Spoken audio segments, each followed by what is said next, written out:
എല്ലാവർക്കും നമസ്കാരം. ടി.വി.9 മലയാളത്തിന്റെ പുതിയൊരു ലൈവ് എപ്പിസോഡിലേക്ക് എല്ലാവർക്കും സ്വാഗതം. നമ്മൾ ഇന്നലെ സംസാരിച്ചിരുന്നത് കേരളത്തിലേക്ക് കാലവർഷം എത്തിച്ചേരുന്നു എന്ന് പറഞ്ഞുകൊണ്ടായിരുന്നു. അപ്പോൾ കേരളത്തിൽ കാലവർഷം എത്തിയിരിക്കുകയാണ്. കേരളത്തിൽ കാലവർഷത്തിന്റെ തുടക്കം ഇന്നായിരിക്കുകയാണ്. കാലവർഷം നമ്മുടെ കരതൊട്ടിരിക്കുകയാണ്. ഇനി വരുന്ന ദിവസങ്ങളിലൊക്കെ ശക്തമായ ഒരാഴ്ചയോളം ശക്തമായ മഴയാണ്. മഴ പ്രവചനങ്ങളൊക്കെ ഓൾറെഡി കാലാവസ്ഥ നിരീക്ഷണ കേന്ദ്രങ്ങളൊക്കെ നൽകി കഴിഞ്ഞു. വിവിധ ജില്ലകൾക്ക് ഏഴോ എട്ടോളം ജില്ലകൾക്കൊക്കെ കാലാവസ്ഥ മുന്നറിയിപ്പുണ്ട്. ഓറഞ്ച് അലർട്ടൊക്കെ പ്രഖ്യാപിച്ചിട്ടുണ്ട്. പക്ഷേ ഇതൊക്കെ ആണെങ്കിലും ഈ മൺസൂൺ അത്ര ആശാവഹമായൊരു മൺസൂൺ ആയിരിക്കില്ല എന്ന്, അല്ലെങ്കിൽ ഈ വർഷത്തെ മഴക്കാലം അത്ര ആശാവഹമായൊരു മഴക്കാലം ആയിരിക്കില്ല എന്നൊക്കെയാണ് ചില കാലാവസ്ഥ നിരീക്ഷണ കേന്ദ്രങ്ങളിൽ അല്ലെങ്കിൽ കാലാവസ്ഥ നിരീക്ഷണ ശാസ്ത്രജ്ഞരും ഒക്കെ പങ്കുവെക്കുന്ന ഒരു വിവരം. അപ്പോൾ ഇതുമായിട്ട് ബന്ധപ്പെട്ടൊരു ലേറ്റസ്റ്റ് ആയിട്ട് വന്ന ഒരു ആർട്ടിക്കിളിൽ പറഞ്ഞൊരു കാരണമാണ്. അതായത് ഈ മൺസൂൺ എന്ന് പറയുന്നത് ചരിത്രത്തിൽ തന്നെ ഏറ്റവും മഴ കുറഞ്ഞ മൺസൂൺ, ഡ്രൈ മൺസൂൺ അല്ലെങ്കിൽ വരൾച്ചയുള്ള മൺസൂൺ എന്നൊക്കെ ആയിരിക്കും അറിയപ്പെടുന്നത് എന്നുള്ളതാണ്. അത് മഴക്കുറവ് തന്നെയാണ് അതിനകത്ത് പ്രതീക്ഷിക്കേണ്ടത് എന്നാണ് പറയുന്നത്. അതായത് ഈ രണ്ട് മഴക്കാലങ്ങളാണ് കേരളത്തിലുള്ളത്. ഞാൻ കഴിഞ്ഞ ദിവസം ആ വീഡിയോയിൽ സൂചിപ്പിച്ചിരുന്നു. ഒന്ന് തുലാവർഷവും കാലവർഷമാണ്. അപ്പോൾ ഈ കാലവർഷമാണ് ഇപ്പോൾ നമുക്ക് ഇന്ന് ആരംഭിക്കുന്നതെങ്കിൽ തുലാവർഷം കുറച്ച് 2-3 മാസങ്ങൾക്ക് ശേഷം തുലാവർഷവും നമുക്ക് കേരളത്തിലുണ്ടാവും.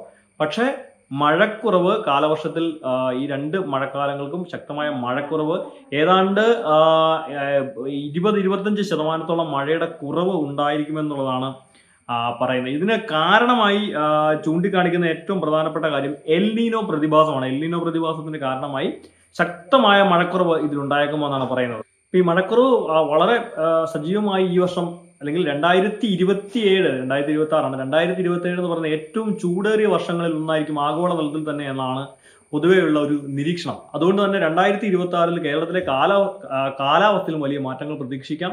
രണ്ട് മഴയുള്ളതിൽ ശക്തമായ മഴക്കുറവ് ഉണ്ടാകും എന്നുള്ളത് തന്നെയാണ് പറയുന്നത്. ഏതാണ്ട് പൊതുവെ ആകെയുള്ള കണക്ക് നോക്കിയാൽ 86% മുതൽ 90% വരെ മഴ മാത്രമേ ഉണ്ടാവുള്ളൂ രണ്ട് മഴക്കാലങ്ങൾ കൂടി കൺസിഡർ ചെയ്യുമ്പോൾ എന്നാണ് പറയുന്നത്. അപ്പോൾ അതിന് കാരണം എല്ലിനോ അറിയാം, സമുദ്ര ഉപരിതലത്തിന്റെ വെള്ളം ചൂടാകുന്ന ഒരു പ്രക്രിയയാണ്. അത് എല്ലാവർക്കും അറിയുന്ന കാര്യമാണ്. ഈ ജൂൺ പകുതി വരെ മഴ പ്രതീക്ഷിക്കുന്നുണ്ട് എങ്കിൽ പോലും എല്ലിനോ പ്രതിഭാസം ശക്തമാണെങ്കിൽ ജൂലൈ ഓഗസ്റ്റ് മാസങ്ങളിൽ ശക്തമായ ചൂട് കാലാവസ്ഥ തന്നെ ഉണ്ടാകുമെന്നാണ് പ്രവചനം. ഇത് മാതൃഭൂമിയുടെ ഏറ്റവും ലേറ്റസ്റ്റ് ആയിട്ട് പബ്ലിഷ് ചെയ്ത ആർട്ടിക്കിളിൽ അവർ തന്നെ മെൻഷൻ ചെയ്ത് പറയുന്നുണ്ട്.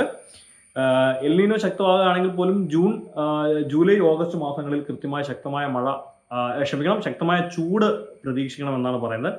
ഈ പ്രതിഭാസം 2026 പ്രതിഭാസം 2027 ഫെബ്രുവരി വരെയെങ്കിലും കണ്ടിന്യൂ ചെയ്യും, അത് തുടരും എന്നുള്ളതാണ് മറ്റൊരു വിവരം ഇത് പറയേണ്ടത്. ശരാശരി, അതായത് ദീർഘകാല ശരാശരി മഴയേക്കാൾ വളരെ കുറവായിട്ടുള്ള മഴയാണ് പ്രതീക്ഷിക്കുന്നത്. മേഘരൂപീകരണത്തിന് ആവശ്യമായിട്ടുള്ള അന്തരീക്ഷ വായുവിന്റെ മുകളിലേക്കുള്ള ചലനം അത് എല്ലിനോ അതിനെ തടയുകയാണ് ചെയ്യുന്നത്. അപ്പോൾ എല്ലിനോ പ്രതിഭാസം ഉണ്ടാകുന്നതുകൂടി ഇത് തടയുന്നതാണ്. മഴക്കുറവിലേക്ക് ആണ് ഇത് നയിക്കുന്നത്. അതായത് ഈ ന്യൂനമർദ്ദ പ്രദേശങ്ങൾ, ചുഴലിക്കാറ്റുകൾ എന്നിവ എല്ലാം ഈ കടലിന്റെ ഭാഗമായി ഉണ്ടാകുന്നതെല്ലാം അതിനകത്തൊക്കെ കുറവുണ്ടാകുമെന്ന് പറയുന്നത്. എന്ത് മഴ പെയ്താലും അതിനൊരു വലിയ കുറവ്, മഴ എത്രത്തോളം പെയ്താൽ അത് കൃത്യമായ ശരാശരിക്ക് ഉതകുന്ന മഴയാകില്ല എന്നുള്ളതാണ് പറയുന്നത്. അപ്പോൾ ഈ 2024 ഉണ്ടായിട്ടുള്ള ചൂട് എല്ലാവർക്കും അറിയുന്ന ആ ചൂടിന്റെ തന്നെ ഒരു തുടർച്ച വീണ്ടും ഇപ്രാവശ്യവും 2026, 2027 അത് ഉണ്ടാവാം എന്നാണ് പറയുന്നത്. തെക്ക് പടിഞ്ഞാറൻ മൺസൂണിനെ മാത്രമല്ല, വടക്കിഴക്കൻ മൺസൂണിനെയും, അതായത് ഞാൻ പറഞ്ഞല്ലോ രണ്ട് മഴക്കാലങ്ങളിലെ ഒരുപോലെ എഫക്ട് ചെയ്യാൻ പോകുന്നതാണ് ഈ പുതിയ നമ്മുടെ എല്ലിനോ പ്രതിഭാസത്തിനുള്ള. അതായത് ഇത് പറയുന്നത് കൃത്യമായി പറയുകയാണെങ്കിൽ 150 വർഷത്തിനിടയിൽ ഏറ്റവും കുറഞ്ഞ മഴയുള്ള വർഷമായി ഇത് മാറാനുള്ള സാധ്യത ഈ വർഷം, അതായത് 150 വർഷത്തിനുള്ള ഏറ്റവും കുറവ് മഴയുള്ള ഒരു സീസണായിട്ട് ഇത് മാറാനുള്ള സാധ്യതയും പറയുന്നത് കാർഷിക മേഖലയ്ക്കൊക്കെ വലിയ പ്രതിസന്ധി ഉണ്ടാക്കാനുള്ള സാധ്യതയാണ്. കാരണം കൃഷിക്ക് ആവശ്യമായ വെള്ളമില്ലാതെ വരിക എന്നുള്ളത് വലിയ ബുദ്ധിമുട്ടാണ്. നമ്മളുടെ ജലസംഭരണ സംവിധാനങ്ങൾ, അണക്കെട്ട് പോലുള്ള സംവിധാനങ്ങളിലേക്ക് വെള്ളമില്ലാതെ വരികയും ചെയ്യുക. നമ്മൾ അണക്കെട്ടുകളിൽ നിന്നൊക്കെ പലയിടങ്ങളിലേക്ക് വെള്ളം തുറന്നു വിട്ട് ജലസേചനത്തിനും കൃഷിക്കും കുടിവെള്ള വിതരണത്തിനും പോലും ഉപയോഗിക്കുന്ന സ്ഥലങ്ങളുണ്ട്. അപ്പോൾ അത് നമ്മൾ പല സ്ഥലങ്ങളിലും അങ്ങനെയാണ് ഇതിൻ്റെ നിയന്ത്രണം നടത്തിക്കൊണ്ടിരിക്കുന്നത്. പക്ഷെ അപ്പോൾ വെള്ളം ഇല്ലാതെ വരിക എന്നുണ്ടെങ്കിൽ ചൂട് കൂടുന്നതോറും വെള്ളത്തിൻ്റെ ലഭ്യത കുറവ് വന്നു കഴിഞ്ഞാൽ വലിയൊരു പ്രശ്നമായി വരാൻ സാധ്യതയുണ്ടെന്നാണ് പറയുന്നത്. അപ്പോൾ എന്തായാലും ഈ താപനിലയിലെ വർധനയാണ് മറ്റൊരു പ്രശ്നമായി വരുന്നത്. ഈ താപനിലയിലെ വർധന എന്ന് പറയുന്നത് ചൂട് കൂടിക്കഴിഞ്ഞാൽ കഴിഞ്ഞ 2-3 വർഷങ്ങളായിട്ടുള്ള കാലാവസ്ഥയിലെ ഈ ഷിഫ്റ്റിംഗ് എല്ലാവർക്കും അറിയുന്ന കാര്യമാണ്. എത്രയും ശക്തമായ ചൂടാണ് നമുക്ക് അനുഭവപ്പെട്ടുകൊണ്ടിരിക്കുന്നത്. അപ്പോൾ ഈ ചൂട് മാറുക എന്നുള്ള ഇതിലേക്ക് എത്തിക്കഴിഞ്ഞാൽ അതിനേക്കാളും വലിയ മറ്റൊരു ബുദ്ധിമുട്ടിലേക്ക് എത്തും. അപ്പോൾ അങ്ങനെ വന്നാൽ കാലാവസ്ഥയിൽ വലിയ ശക്തമായ മാറ്റം, അതിലും വലിയ പോരായ്മകൾ ഉണ്ടായേക്കാം എന്നാണ് പറയുന്നത്.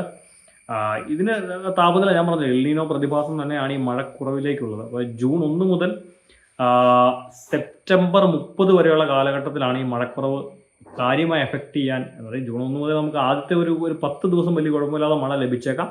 അതിനുശേഷം വരുന്ന ദിവസങ്ങളിൽ മഴക്കുറവ് ഉണ്ടായേക്കാം എന്നാണ് പറയുന്നത്. 100% അല്ല, ഇതെല്ലാം ഒരു കാലാവസ്ഥയുടെ നിലവിലുള്ള സർക്കംസ്റ്റാൻസസിനെ ഡിപ്പെൻഡ് ചെയ്തുകൊണ്ടുണ്ടാക്കുന്ന ചില നിരീക്ഷണങ്ങളാണ്. അതാണ് പറഞ്ഞിരിക്കുന്നത്. കാർഷിക മേഖലയും ജലസുരക്ഷയാണ് അതിനകത്ത് എടുത്തു പറയുന്ന കാര്യങ്ങൾ. ഇതെല്ലാം വലിയ പ്രതിസന്ധിയിലേക്ക് എത്തിയേക്കാനും സാധ്യതയുണ്ട്. ഈ പ്രതിഭാസത്തിന് ഞാൻ പറഞ്ഞത് 2027 കൂടി മാത്രമാണ് കൃത്യമായി ഇതിൻ്റെ പ്രതിഭാസം പൂർത്തിയാകുകയുള്ളൂ എന്നാണ് പറയുന്നത്. അപ്പോൾ അങ്ങനെയാണെങ്കിൽ വീണ്ടും നമ്മൾ ഒരുപാട് കാലം വീണ്ടും ഈ ചൂടിൻ്റെ കാലഘട്ടത്തിൽ നമുക്ക് പെട്ടെന്നൊരു മോചനം ഉണ്ടായേക്കില്ല എന്നാണ് പറയുന്നത്. അപ്പോൾ നമ്മൾ കാലവർഷം ഒരു സൈഡിൽ കൂടെ കാലവർഷം കേരളത്തിലേക്ക് എത്തിയെങ്കിൽ പോലും മഴക്കുറവിനെ നമ്മൾ നേരിടേണ്ടിയിരിക്കുന്നു. 150 വർഷത്തിനിടയിൽ ഏറ്റവും കുറവ് മഴയുള്ള സീസണായി ഇത് മാറിയേക്കാമെന്ന് ചില കാലാവസ്ഥാ നിരീക്ഷണങ്ങൾ പറയുന്നുണ്ട്. അതുകൊണ്ട് തന്നെ കാർഷിക മേഖലയ്ക്കും ജലസംഭരണം, ഒരു തുള്ളി വെള്ളമൊക്കെ ഉപയോഗിക്കുമ്പോൾ കളയുക, അതായത് പാഴാക്കി കളയാനുള്ള ചിന്ത പോലും പാടില്ല. വെള്ളം കൃത്യമായി സംഭരിക്കണം. മഴക്കുഴികൾ, മഴവെള്ള സംഭരണ സംവിധാനങ്ങളൊക്കെ കൃത്യമായി ജനങ്ങൾക്ക് അവബോധം ഉണ്ടാക്കി അതിലേക്ക് എത്തുകയൊക്കെ വേണം എന്നുള്ളതൊക്കെ ഇതിനോടകം തന്നെ പറഞ്ഞിട്ടുണ്ട്. വ്യക്തമായ വെള്ളം സംഭരിക്കാനുള്ള സംവിധാനങ്ങൾ കൃത്യമായി ഉണ്ടായിരിക്കണം. അപ്പോൾ എന്തായാലും വരുന്ന മാസങ്ങളിൽ, വരുന്ന ദിവസങ്ങളിൽ എങ്ങനെയാണ് ഇതിൻ്റെ ഈ കാലാവസ്ഥയുടെ മാറ്റം എന്നുള്ളതൊക്കെ അറിയാം. എന്തായാലും നമുക്ക് ഇന്നത്തെ കാലാവസ്ഥ നോക്കി കഴിഞ്ഞാൽ ഓൾറെഡി ഞാൻ പറഞ്ഞല്ലോ, മൺസൂൺ കേരളത്തിൻ്റെ കര തൊട്ടിരിക്കുന്ന സമയമാണ്. കേരളത്തിലേക്ക് എത്തിക്കഴിഞ്ഞാൽ, ഔദ്യോഗികമായി അത് കേരളത്തിലേക്ക് എത്തിക്കഴിഞ്ഞു. അപ്പോൾ ഇനി വരുന്ന ദിവസങ്ങളിൽ ശക്തമായ മണിക്കൂറുകളിലൊക്കെ മഴയൊക്കെ വിവിധ ജില്ലകളിലൊക്കെ പ്രതീക്ഷിക്കാം. ഓറഞ്ച് അലർട്ടൊക്കെ വിവിധ ജില്ലകളിലൊക്കെ ഇതിനോടകം തന്നെ ഇഷ്യൂ ചെയ്തു കഴിഞ്ഞു. ശക്തമായ മഴ തന്നെ വരുന്ന മണിക്കൂറുകളിൽ പ്രതീക്ഷിക്കാമെന്നാണ് പറയുന്നത്.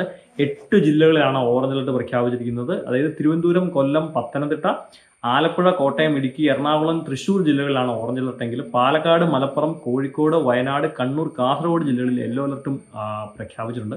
അപ്പോൾ ആളുകളും യാത്രക്കാരും ഒക്കെ കൃത്യമായി അലർട്ടുകൾ പാലിക്കുകയും ശ്രദ്ധിക്കുകയൊക്കെ ചെയ്യണം. അപ്പോൾ എന്തായാലും പുതിയ അപ്ഡേറ്റുകളും വിവരങ്ങളുമായിട്ട് നമുക്ക് അടുത്ത ദിവസം വീണ്ടും നിങ്ങളുടെ മുന്നിലേക്ക് എത്താം. നന്ദി.